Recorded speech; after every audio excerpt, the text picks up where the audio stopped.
Hello and welcome to Order Within, navigating a world of endless chaos and crisis. Many of us are experiencing inner turmoil, insecurity, anxiety, fears, and isolation. These feelings are only being amplified by news cycles, social media, and never-ending political madness. How do we find our way out of the chaos? How do we find strength within ourselves? How do we find meaning in a world driven by materialism? These questions and many more I aim to answer on the show. My goal is to be a trusted guide on your journey to selfhood. May you find what you seek.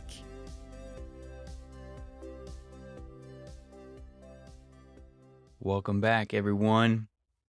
New episode, part 4 here of the Pillars of Self-Esteem. Getting close to the end of this series.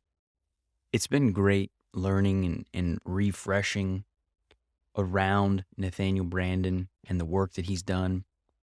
The final 2 pillars that we're going to be focusing on are going to be the practice of living purposefully and the practice of living with integrity.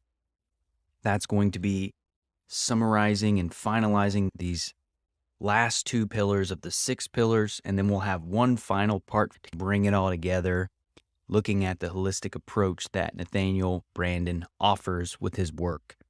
There are other books that he's written about revolving around self-esteem that I may focus on at some point in the future, but for now, I think this 5-part series will hopefully be a very foundational piece and provide some tools and strategies for you to increase, grow, develop, and build a healthy level of self-esteem. So getting into it, the practice of living purposefully. So Nathaniel Branden says to live without purpose is to live at the mercy of chance. The chance event, the chance phone call, the chance encounter, because we have no standard by which to judge what is or is not worth doing. Outside forces bounce us along like a cork floating on water with no initiative of our own to set a specific course. Now, obviously, that's living very passively. That's a component that's come up quite a bit in this work. It's a component that comes up in general around transformation of self and doing the hard work that's required to live a fulfilled and flourishing life. And so passively does not work. If we're living passively, then we're not living purposefully. Now let's listen to what he says is living purposefully. It's to use our powers for the attainment of goals we have selected. The goal of studying, of raising a family, of earning a living, of starting a new business, of bringing a new product into the marketplace, of solving a scientific problem, building a vacation home, of sustaining a happy romantic relationship. It is our goals that lead us forward, that call on the exercise of our faculties, that energize our existence. And so that ties into, I love that definition because ultimately that purposeful living are things that we're driving towards, things that we're seeking to build, create, express in the world. And that's a powerful place to be. That is a very powerful place to be. So the next piece of this that ties into living with intention, living with purpose, a piece of that is productivity and purpose.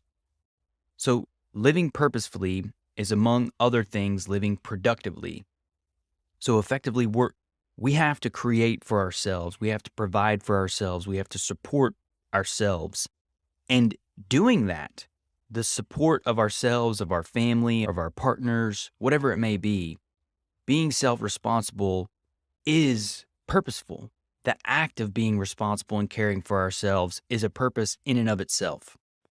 So living purposely means that we're caring for ourselves, that we are living with intention, that we are seeking to bring about what lives within us and express it and share it out into the world. That is a very powerful place to be. Not many of us do that, though. And so, because of that, we are living adrift, living without productivity and without purpose. We may be producing some things. Now, this doesn't mean there's economics to this, but our esteem is not, external production does not define our internal esteem. The difference here is producing for the sake of our existence, to support ourselves, to live, to be, to fully express who we are. That's the distinction between productivity and purpose. It's tied back into our intention, to living an intentional life. And when we tie that productivity to our purpose, we really become powerful people and humans for creation. It's our ability to support our existence and share what lives inside of us. That is important. We create and produce more when we're living with intention and purpose. And that comes back into efficacy and purpose. So if efficacy is a basic experience of competence relative to ourself and who we are, we build a sense of fundamental efficacy through the mastery of particular forms of efficacy related to the attainment of a particular task. The purpose, the strength of building self-esteem from production is not based on society standards, but from the fact that we are using the tools, gifts, talents, creativity of ourselves to build and create. That's the power of it. And that's us leveraging what we have and tying it to purpose. So being productive has the potential for being a very powerful self-esteem builder, but it has to be aligned with who we are. A lot of us go about producing and living in ways that are not aligned to who we are. And that's where we get ourselves in trouble, is when we're not aligned with who we are. So here's a powerful piece that Nathaniel Branden says. With such specificity, I'm able to monitor my progress, compare intentions with results, modify my strategy or my tactics in response to new information, and be accountable for the results I produce. To live purposefully is to be concerned with these questions. What am I trying to achieve? How am I trying to achieve it? Why do I think these means are appropriate? Does the feedback from the environment convey that I am succeeding or failing? Is there new information that I need to consider? Do I need to make adjustments in my course or in my strategy or in my practices? Do my goals and purpose need to be rethought? So living purposefully brings a high level of consciousness. That's how these pieces build on one another. And so I love this part here too. It is easier for people to understand these ideas as applied to work than it is to personal relationships. We know so many people who are very successful externally with a specific practice or study or field, profession, but have terrible marriages or relationships with their kids. They can focus outwardly on those skills, but having that internal focus is the difference. And so it's tying back our specific intentions, goals, and then observing our behavior, looking at how we're living, being, existing, and ensuring that those things align with what our goals are. This ties into self-discipline. So real quick though, purposes unrelated to a plan of action do not get realized. They exist only as frustrated yearnings or dreamings. So that's why anchoring what we desire into actions, plans, and strategies are crucial. Otherwise, we're leaving it all up to chance. Now, we don't control everything, but we increased our odds for success when we do everything that we can. And doing everything that we can is setting intentions, strategy, and being aware of how all that ties back to what we're trying to achieve. Now, self-discipline is an important part of this. Self-discipline is defined by Nathaniel Branden as the ability to organize our behavior over time in the service of specific tasks. No one can feel competent to cope with the challenges of life who is without the capacity of self-discipline. Self-discipline is how we manage ourselves, our actions, our thoughts, our emotions. So developing that self-discipline is crucial. It's a skill. So much of this is skills that we can learn. When I was young, I didn't understand that. I thought people were born with these things and that they simply had those abilities to create, to develop, to be successful. I was wrong. They were skills that people have learned. Whether they were aware of it or not is a different distinction, but they are absolutely skills that can be developed. And so he goes on to say that like all virtues or practices that support self-esteem, self-discipline is a survival virtue, meaning that for human beings, it is a requirement of the successful life process. Without discipline of ourselves, without commitment to order, action, and dedication to that, we will struggle. We won't follow through. We will underserve ourselves and the world around us. That's an important thing to understand. This isn't about criticizing or being judging towards ourselves or being harsh towards ourselves, but it's about showing up for who we are and what matters to us and developing and committing ourselves to daily action. Small, incremental actions day by day are what produce results over time. The bamboo analogy is one of my favorites because you don't see growth with bamboo for months. It could be months before you actually see a bamboo shoot up out of the ground. But when it does, it reaches its peak height normally in a 60 to 90 day period after bursting through the soil.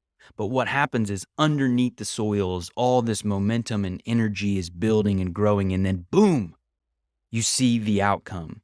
That's what a lot of us see when we look at quote unquote overnight success or viral aspects. We don't see all the work that's being put in behind the scenes. So that's the component of discipline that lays in here. There's a lot of work that we have to put in that's unseen, that's unrewarded, and we don't bear fruit from for a while. That's the power of self-discipline, though. Understanding that consistency is what brings about results. And so he brings up another point here too, that a purposeful, self-disciplined life does not mean a life without time or space for rest, relaxation, recreation, random, or even frivolous activity. That is super important to understand because without that, we can't do our best work. We can't produce at a high level because ultimately we're not recharging. Resting, relaxing, playing, being free to do whatever. Watch a child. They are carefree. That is their capacity to learn, to grow, to recharge. We have to capture that and remember that as adults, is that a life of discipline and purpose does not mean that we are not messing around from time to time, that we are not recharging and doing those activities just simply for the enjoyment of it. All right, so looking at a few things here around what living purposefully entails. So the first piece that he talks about is taking responsibility for formulating one's goals and purposes. If we are to be in control of our life, then we have to define our goals and purposes. We have to choose them consciously. It's up to us to decide what those goals are, what that means to us. And so no one can do that for us. And so we have to examine what our goals are, why we want them, why does it matter, why do I really want these things? Was that a goal that was someone given to me? Do I want a family because someone told me that's what I need to do, or do I genuinely want a family? Do I want to be a millionaire because I genuinely have desire to do that and create outcomes in the world, or do I simply want to do that because society told me it's the way to do it? Reflecting on what we want and ensuring that our goals are our own is a key piece to living purposefully. Consciousness is so inherent in all this. The next aspect is being concerned to identify the actions necessary to achieve one goal. So again, without the actions that support our goals, we're simply daydreaming. And so we have to be mindful of those actions. We have to identify those actions that are necessary and needed for us to succeed and accomplish our goals. Without that action, without that dedication to doing, we will not bring about the desires and goals that we have. That ties into monitoring our behavior to ensure that it is aligned with one's goals. So now we make sure we have the goals and they're our own. We understand the actions that are necessary. If we don't know those actions, then we have to go about understanding and learning what actions are needed. And then the third piece is my action aligned with my goals? This is what happens a lot is we set goals about what we want, but then our daily life does not align around the actions that we're taking to meet those goals. So we have to be aware and observe ourselves daily to see where we are in accordance to what we desire. Because if we're not aligned, if our actions are not aligned with what is needed to achieve our goals, we won't. And it creates this very painful way of living. So that's paying attention to the outcomes of one's actions and knowing whether they are leading to where we want to go. That's what that comes into. Are my strategy and tactics working? The things that I am trying. So it's not just are they aligned, but is it even working? So again, it's about observation, analysis, and consciousness. By observing what we're doing. Are my tactics and strategy working? If they're not, where can I pivot? What do I need to do differently? What isn't working? What is working? Where am I off? It's a constant state of curiosity and growth that we're going through to reach this state. And so these are the components that he considers about living purposefully. And living consciously is key. These pillars really build upon one another. It's the difference here is being active versus passive. I love this quote here. It says, as a life orientation, the alternative to goal fulfillment is a passivity and aimlessness. Is it a tragedy that such a state does not yield a joy equal to the joys of achievement? It's not a tragedy. It's actually a blessing because it shows us that we're out of alignment with what we desire. If we are feeling sad, lonely, depressed, angry, hurt, that's a good thing because it's an indicator we have work to do. We need to change. We need to adjust. It's the challenge that we face to pivot into making changes in our life. Those feelings, thoughts are reminders of the work that we have ahead of us and what we must do. And this is what's beautiful. The root of our self-esteem is not our achievements, but those internally generated practices that, among other things, make it possible for us to achieve all the self-esteem virtues we are discussing here. So these are the things that make it possible to achieve, not our achievements themselves, but self-esteem is what enables us to achieve those pieces. Clarifying aspect here. Productive achievement may be an expression of high self-esteem, but is not a primary cause. A person who is brilliantly talented and successful at work, but irrational and irresponsible in his or her private life, may want to believe that the sole criterion of virtue is productive performance and that no other sphere of action has morale or self-esteem significance. But that's not true. If it was purely productive achievement, then the most happy, fulfilled, highest self-esteem people would be the ones that achieve the most in the world. And that's simply not true. Just look at Hollywood. Hollywood is riddled with people who are on the surface are extremely successful, have adoring fans globally, making millions of dollars, doing things that you would think that they love, but deep down they're inside, they're insecure, they're feeling insignificant, they're not feeling worthy. It's because they don't have that inner relationship with themselves. A lot of us look to fill that void within us by achieving external success. That's a recipe for failure. You can't work your way out of, you can't produce your way out of feeling like crap about yourself. You got to get in there and build a relationship with yourself to make that change. This is a piece of around the personal worth side of that.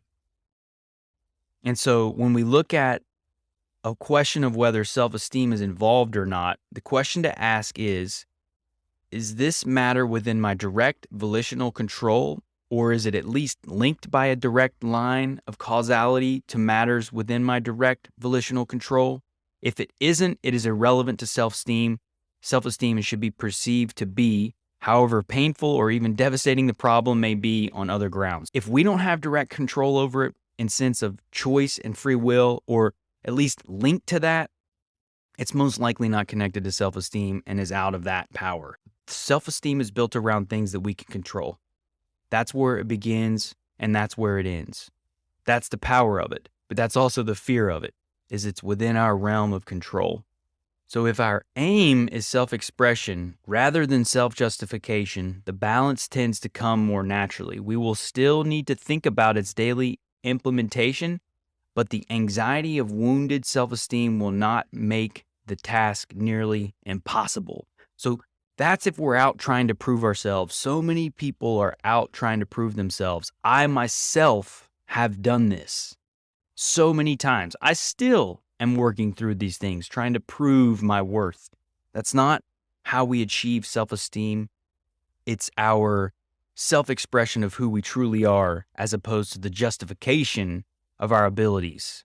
There's a big distinguishing difference there on what works and what doesn't. Pushing for expression over acceptance is the difference. So seek to express yourself, not for approval. So I've got some sentence stems around facilitating living purposefully. I'll share those and link below in the episode here for you to check those out. I find them to be very helpful. If you're struggling with any of these pieces of self-esteem, any of the pillars of self-esteem, these sentence stems are very powerful, very simple. Do not let the simplicity of them fool you. I promise you that. All right, so that's a quick overview of living purposefully, the fifth pillar of self-esteem. We're going to now move into the practice of personal integrity. This is a fun one. It's interesting because of the way things sync all together, and that's what I've enjoyed about this whole process. But the way Nathaniel Branden describes integrity is the integration of ideals, convictions, standards, beliefs, and behavior.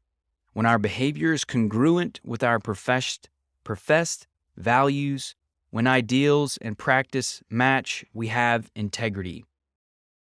Observe that before the issue of integrity can even be raised, we need principles of behavior, moral convictions about what is and is not appropriate, judgment about right and wrong actions. If we don't yet have standards, we are too low on a development rung even to be accused of hypocrisy.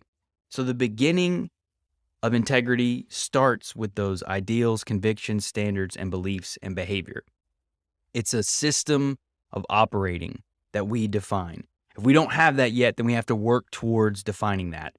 For a lot of people, this information comes from organized religion or books or spiritual leaders, whatever it may be, through learning through our community. But we have to define those beliefs that matter to us to begin to build our integrity. And so this ties into when we go from here next is the congruency of integrity. And what that means is how aligned are our words and our behavior? Are we congruent? Are we living aligned with our values and our morality based on the way that we live? If we are not, if we are aware of those values and we are not aligned with those values, then we are effectively living as hypocrites. And that destroys our self-esteem over time. And it's not something that happens instantly.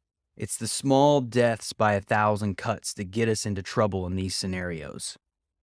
And it happens by betraying our own standards. We go against our own self, our own judgment. I betray my mind. I betray my thoughts, my creativity when we betray our own standards. When we say, you know better than I do about myself, we are betraying ourselves. We are denying our inner world. We are denying who we are. So being mindful of that, being mindful of the fact that hypocrisy in and of itself is self-invalidating because we're going against what we truly desire, what we're saying versus what we're doing. So living aligned is key. One of the greatest self-deceptions is to tell oneself, only I will know. Meaning, only I will know if I lie. Only I will know if what I say and do are different. Only I will know how I treat this person or what I tell you and then what I do. That's a great self-deception because people will know outside of us and how we live. If we are unethical, if we are dishonest about how we are living, we can't avoid that. So when we say only I will know, there's a truth in there, but at the same time, that's not true because we may only know, but our behavior, the way we carry ourselves, the way we feel about ourselves will reflect out into the world. It will undermine our self-esteem. If we look at, so an example of this is someone who believes the perceptions of the media and reviews, going back to Hollywood. A person that's constantly living for the approval or acceptance of others. So reviews, critics, all of these things. But deep down inside, no matter how much someone may praise them, deep down inside, if they don't feel that love and worth for themselves, it won't matter. So we deceive ourselves in thinking that we can overcome our internal struggles with this social external acceptance. So by lying to ourselves, we impact how we feel and how we interact in the world. It's a big change to realize that we undermine ourselves when we're not honest about who we are and what we do. Now, this is, again, something that I'm working on every day. And so it ties into guilt, dealing with guilt. Guilt is effectively a self-reproach. It's basically saying, I did it wrong when it was possible for me to do it differently. Guilt always implies the choice of responsibility, whether we're aware of it or not. That's the power that it holds. A big example, we carry guilt about things that we don't do. Like if something happens to someone that we care about, some tragic event, no matter what happens, no matter how uninvolved we may have been, we will always look back and find reasons on why we're to blame. Kids do this all the time, blaming themselves for divorce, blaming themselves for what parents do. It's a guilt piece, but it's a denial of self in many ways. It's a reproach on who we are. The original sin in the Bible is the ultimate essence of anti-self-esteem. The idea of original sin says we are sinful for existing, for being human. How cruel is that? This is one of the reasons why I don't follow organized religion. One of the key tenets of the teaching is that just by existing, I am sinful. That's a horrible message. So already by being born, I'm corrupt. I'm broken. That's the message that's sent. And if you believe that, or if you were raised in a home that believes that, even if you don't consciously believe it, unless you unpack that, you will carry that with you and believe that inside of you in all that you do. And that will undermine your existence. It's a very tragic thing. So this ties into our values and irrationality. To me, original sin is an irrational value. How can existing as humans, being born into the world, and also be sinful by being born and existing? That's irrational. So my existence is sinful, but yet here I am and existing. So the very act of existing makes me corrupt, broken, down. That's irrational. How can that be? It opposes itself. So understanding that we have to be mindful of our irrational values and being honest about them, that's hard to do. Hypocrisy allows us to keep those irrational values. Like a religion is one of those irrational values that leads to self-destruction in so many people, and it's something that we have to uncover. If there are beliefs, values that are counter to existence that we carry, then we have to challenge them. We have to be mindful of those irrational values. So here's some examples, right? Hardworking, ambitious businessman who has been encouraged at the start of their careers to be productive, industrious, but who, when they finally committed the sin of succeeding, were confronted with the disorienting biblical pronouncement that it shall be easier for a camel to pass through the eye of a needle than for a rich man to enter the kingdom of heaven. Former nuns and priests disenchanted with the religious institutions to which they had given their allegiance and striving to define their values outside the context of a tradition they can no longer accept. Young persons rebelling against the values of their parents and not knowing what vision of the good life to live by instead. So there are constant struggles. Wives who sense that the traditional view of women as servant man is a morality of self-annihilation. Like, women are not here to serve men, but that's a concept that many people believe. If you believe that and you're a woman, then you're already against yourself. So these are the things that we have to uproot, our irrational values that we sometimes carry. All right, moving into another piece here that's interesting. So he talks about on following your bliss. So Joseph Campbell talks about following your bliss. I actually have an email address called Following Your Bliss. It's an old one that I've had forever.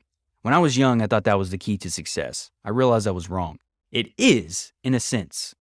And this is the distinction that I love that Nathaniel Branden discusses here, because I think this is the key difference. He says, if I were forced to condense my ideas on morality into a single sentence, live consciously, take responsibility for your choices and actions, respect the rights of others, and follow your own bliss. So that's what he would add in. And then he adds a piece of moral advice that he loves from a Spanish proverb. Take what you want, said God, and pay for it. There is a cost to following our bliss. That's the essence there, right? We have to understand that if we wish to follow our bliss, we wish to live a life of passion, we still have to be responsible, caring, thoughtful, mindful. We have to live these pillars. They're practices. That's why they're called practices, is because we have to bring them into our world. And we know when we're deceiving ourselves. We know when we're deceiving others. The integrity is that I care about you. As an example, I'm going to use my wife as an example. I love Ashley. But her and I have made a commitment together that we don't share intimate details about our relationship, challenges that we have with our friends, our family. We don't run to them when we have problems. If I don't honor that, then I'm breaking the integrity that we have in our relationship, that trust that we've built. So my boys and I have a good group of friends that I chat with regularly. We talk about a lot of things, but I don't bring up challenges that her and I have in our relationship. I don't share those intimate details with them if I'm frustrated by something, or if we're having a challenging point right now and I'm annoyed with her, or I'm struggling, whatever it may be. I don't share those things because that's a way that we honor our intimacy and trust with one another. We don't bring other people into our problems. A lot of us, though, will say that we care about people, we care about their well-being, but then we'll go and share intimate details about their lives, or we'll go and talk differently about them behind their backs. If we're saying one thing to someone's face, but then doing something differently behind their back, then we're not living with integrity. Again, this is the monitoring, the awareness that we have to bring to the things that we do, because that's how we live. And if we don't do that, then we are living a dishonest life with ourselves and those around us, the people that we care about. Lies don't work. We can't alter the facts with reasons. We have to face reality. And the longer we deny reality, the longer we delay our engagement with reality, the more pain we're going to ultimately experience in the long run. Because truth is hard, but it's the way out. And that's the key difference, is the more we lie to ourselves, the more we lie to others, the longer we delay the inevitable. We will come to these points eventually, whether in this lifetime or another. But these are the lessons that we're here to learn on earth. How to be honest, how to be authentic, how to express ourselves, how to learn, how to grow, how to take the tools that we've been given and turn them into meaningful, beautiful lives. There's so much that we can do in this world, so much potential that we have. But we have to live honestly. And it all ties back into aligning our values, our thoughts, our beliefs with our actions. And if we're not, then we know, and we're not living truthfully and authentic to who we are. And we can begin to make that change. That's the key thing. So I've got some sentence completions to facilitate the practice of integrity as well that I will share. There's a couple more pieces here around keeping your integrity in a corrupt world. So I love this little piece here, right? So it's basically dictates, the world that we live in now will dictate behaviors, whether people will do them or not. So if we live in a society where business associates, corporate heads, political figures, religious leaders, and other public personalities hold themselves to high standards of morality, it is relatively easier for an average person to practice an integrity than in a society where corruption, cynicism, and amorality are the norm. We're living in that latter part. It's corruption, dishonesty, cynicism is the norm, and living with personal integrity is not in vogue. It's not popular, so it's more difficult. So keeping your integrity in a corrupt world is an incredible feat to accomplish. It is the ultimate act of rebellion in a world of this nature, is being truthful, authentic, and honest. So being authentic and honest is truly an act of great change in a world of this nature. So if you're feeling that resistance and that struggle, that challenge to live an integrity-driven life, it's natural because we don't live in an integrity-driven world. And then the last piece here that he talks about is the principle of reciprocal causation.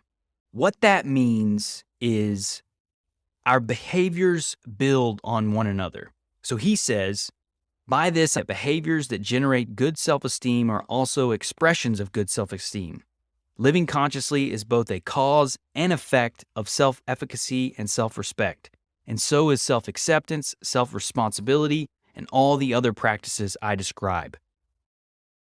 So the more I live consciously, the more I trust my mind and respect my worth. And if I trust my mind and respect my worth, it feels natural to live consciously. The more I live with integrity, the more I enjoy good self-esteem. And if I enjoy good self-esteem, it feels natural to live with integrity. So it feeds each other, just like it can go in the other direction. As you deny yourself, as you are dishonest with yourself, as you deceive yourself, as you deceive others, we move further and further away from ourselves. We lower our self-esteem bit by bit. It's the same way in the other direction. We build up ourselves over time, bit by bit. It's a reciprocal cause. It's a beautiful piece. An analogy he talks about is to physical exercise. If we are in poor physical condition, exercise is typically very difficult in the beginning. As our condition improves, exercise becomes easier and more enjoyable. We begin where we are and build our strength from there. Raising self-esteem follows the same principle. So early on, this work may be very hard if this is new to you and you haven't really had the chance to explore. You haven't gone within and been honest with yourself about the feelings and thoughts you have. It's going to be really hard early on, but it will change. It does grow. It does get easier. And eventually, this becomes your way of operating. And it becomes the new norm for you. That's the state we're driving towards, the new norm of self-acceptance and love and care. That's the peace that we're building towards here on Order Within. All right, y'all. That is the final practice, the sixth pillar of self-esteem, personal integrity.